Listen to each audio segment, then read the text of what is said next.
A business establishment destroyed by fire last night, another police-involved shooting here in the capital, and an opposition member questioning government deals. Good evening, everyone. I'm Jcn with your Jcn News. It's Tuesday, June 15th. It's good having you with us. A business establishment going up in flames last night and not the New Providence landfill. Member of Parliament for Tall Pines, Donald Saunders, giving an update on that fire at Manpower Scrap Metal Compound this afternoon in the House of Assembly. And so I just want to reiterate to my constituents, I haven't spent the entire night there until about 12 o'clock. I haven't went back there this morning, Mr. Speaker, and speaking with the executives of the New Providence Ecological Park and the executives of the particular facility, I don't wish to call the name, that it appears that the fire is being controlled, and that according to my records, that there were information given to me that there were no incidents to any property. There was no one injured as a result of the fire, and that we could be rest assured that given the work that was done by the New Providence Ecology Park and the Royal Bahamas Police Force Fire Branch and some other personnel there, that the fire has been contained. According to Police Assistant Superintendent Audley Peters, the fire department rushed out to meet the establishment engulfed with a raging fire. Shortly before 8 p.m., police control room received information about the fire, to which the Fire Delta unit responded. An assessment of the compound was done, and the realization that the fire equipment was unable to reach the fire due to it being in the center of the property. And individuals who are the owners of or operators of heavy equipment, they were consulted, and at this moment the operators of those heavy equipment are creating fire barriers to contain the fire on the western front and also on the northern front. And at this time, following that barrier creation, the fire department will determine whether it will use its assets to extinguish the fire, depending on how far the equipment themselves would have gotten into the areas to where the fire is located. So far, officials are unsure as to what caused the fire, but old vehicles could be a possibility. Asked if he was confident that the fire would not spread to residential areas, ASP Peters says this. I can't say that I'm confident because you have a number of variables that you have to take into consideration. For instance, the wind, ambers flying, or the shift in the fire itself. And so I'm not able to say that unequivocally that we will take. What we will do is do our best to contain it as far as possible. What will be the course of action if you see that it really the course of action would be to bring in all the assets that are available to us. And when I say all the assets, that would be the assets on the police side, as well as the asset that may be at the airport that may be available for use to us. Mr. Saunders reiterated that the landfill is not on fire and added that the issue should be handled in due course. Police were forced to shoot a man Tuesday morning after he charged at them with a cutlass. Officers were called to number 20 Poitier Avenue in Chippenham to a beige two-story apartment on the northern side of the street after family members of 29-year-old Ernest Steve Charles called 911 to complain of his cantankerous behavior inside the home. It was shortly after 9 a.m., according to police reports, that officers arrived at the scene. A relative who was on the scene at the time of the shooting told Jcn's news team that when the police and medical technicians arrived, Charles, aka John, refused to cooperate with them and became belligerent. As EMS was on the scene at the time of the shooting, they immediately rendered assistance, but Charles, who was a local music artist and a father of one, was later pronounced dead. According to relatives of Charles, he was not diagnosed with a mental illness, but had been showing signs that something was not right and perhaps needed treatment.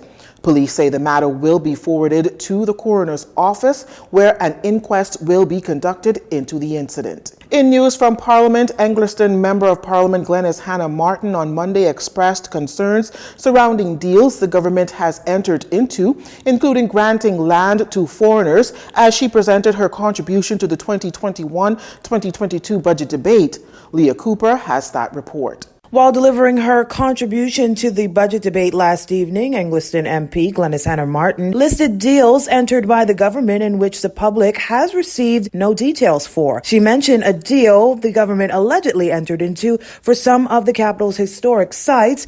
This includes the Water Tower, Fort Charlotte, Fort Fincastle, Fort Montague, Pompey Museum, Government House, and Botanical Gardens. They haven't had the courtesy to speak to the Bahamian people about what they are doing with our patrimony.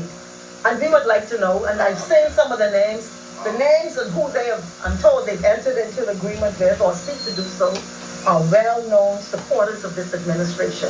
Now, on Saturday, the Royal Caribbean Group's Vice President of Governmental Relations for the Americas, Russell Benford, unveiled that the company has obtained a Crown land lease for land on the western end of Paradise Island, along with a seabed lease for its Royal Beach Club project. This Crown land lease has been a topic steeped in controversy, as owner of Paradise Island Lighthouse and Beach Club Company Limited, Toby Smith, said he was promised the land by the government.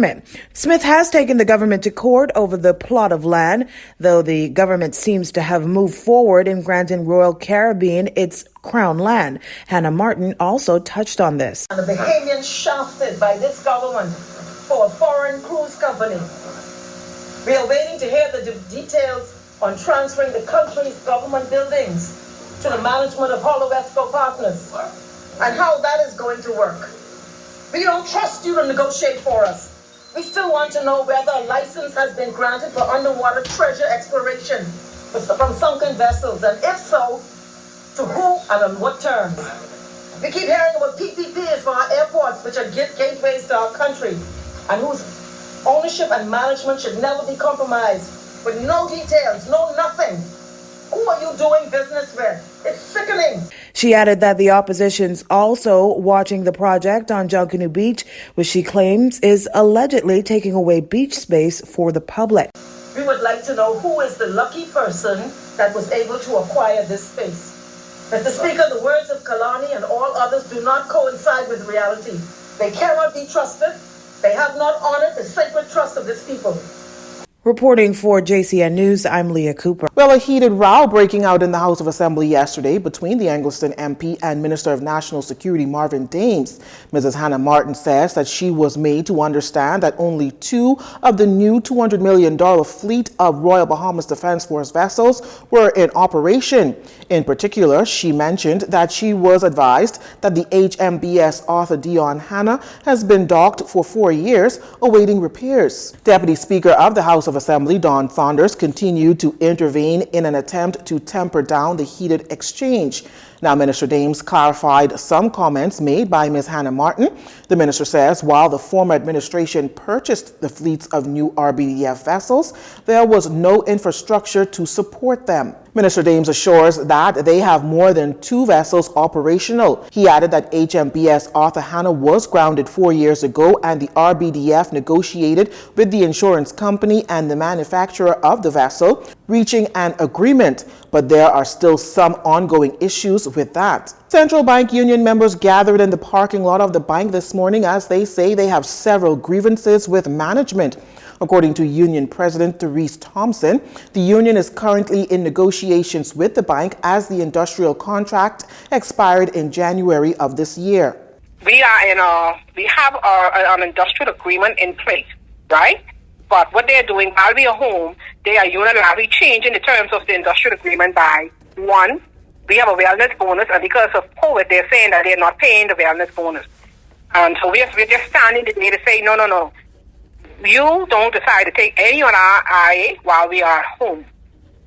You understand? And then they're looking at a new performance management system while we are home. And basically what we are trying to say to them, the message is, let everything remain status quo until If you don't have no money, then let everything in our industrial agreement remain. Ms. Thompson claims about 90% of the staffers have been working home for the last 15 months, and only thing the bank has done was sent them home with a laptop. She claims working from home has become expensive as workers are using their electricity and internet supply at a higher demand. This while she claims that workers' wellness bonuses is under threat, which has been in their contract for about 2 decades. Now, while she also says the bonuses were paid, not this time around. Everybody's entitled to 26 days. But if you take 5 days and less sick, the bank pays you 2 weeks' salary. And so they said before, of course, because of COVID and because we are working from home, they don't have to pay it. But that is not in our industrial agreement. We didn't know about COVID. Nobody knew about COVID. But even if you don't want to pay it, you don't send a memo saying you're not going to pay it. You come and you discuss it with the union. Mrs. Thompson says that union's next move will be a surprise, just like today's events. You're watching JCN News. Stay with us.